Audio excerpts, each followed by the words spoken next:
Good day mga kapasyal! Alarm na naman yung PMS sensor ni Trisha. Gusto na naman ng tender loving care. Kaya lang ay dana lumayo naman yung mekaniko from dating 23 minutes naging 55 minutes. Pero wala tayong choice dahil tiwala tayo sa gawa ni JMAP FI Specialist. Kaya babiyahe tayo kahit nasa kabilang bundok pa yan.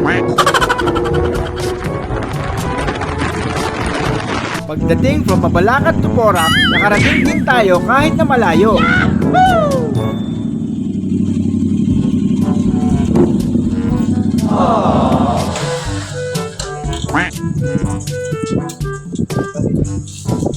Ayan, meron din R6 carb type for restoration. So pahinga muna tayo bago uminit ang ulo ko. So pinasok muna si Trisha para makapahinga. Then nilagay yung paddock stand. Then get ready na. Tinanggal yung tornilyo para lumabas na yung sabaw ng dinuguan. Pwede din papaitan.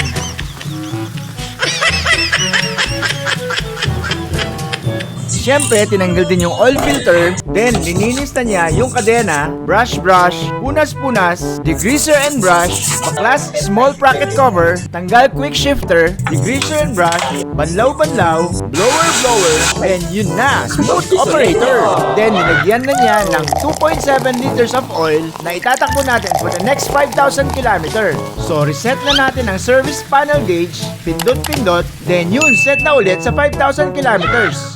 Then, hinigpitan muna yung kadena at ready for test drive na siya.